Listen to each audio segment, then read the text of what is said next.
What is up everybody, welcome, good morning and good afternoon to everybody who's watching the video. It's me Pichu Kevin and you're watching How to Guide YouTube channel, and in this video I'm going to be teaching you guys how you guys can sign up for Etsy. But before you guys can sign up for Etsy, let me tell you guys what Etsy is. Etsy is the American e-commerce, online website where you guys can buy and sell vintage and handicraft stuff. It's basically like Amazon, but over here you can sell and buy vintage stuff and handicraft stuff. You can't just sell anything you want, alright?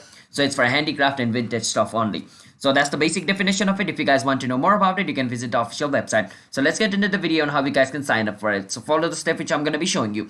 But before that, do hit that like and subscribe to our YouTube channel with notification on so you guys can get notified for a future video.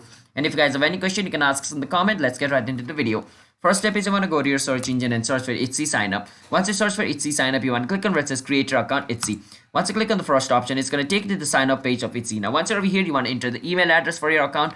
After entering the email address, you want to enter the first name, and after entering that, you want to enter the password. After enter the email, first name, password, you want to click on register, and basically you will be created a Etsy account. And when you're trying to log in into Etsy account, you want to enter your email address and your password, whichever thing you entered over here when you created your account, and basically you should be able to sign in into your account. So that's basically how you guys can create yourself an Etsy account. But if you want to go through the easy way, you can click on continue with Google or continue with Facebook or continue with Apple, which is going to ask you for your Google information or Facebook information or Apple information. After providing the information, you'll be creating yourself an Etsy account using these three options, or in another word, you will be linking your Facebook or Google or your Apple ID with Etsy to create yourself a Etsy account. So that's basically also another option if you want to create that. So hope you guys were able to understand the video. If you guys were, then be sure to hit that like and subscribe to our YouTube channel with notification on so you guys can get notified for a future video. And if you guys have any question, you can ask us in the comment. I'll be happy to answer you guys, and I'll see you guys in my next video. Bye bye. Until then, it's me Pichu Kevin. Thanks for watching the video until the end. Have a nice day. Bye bye.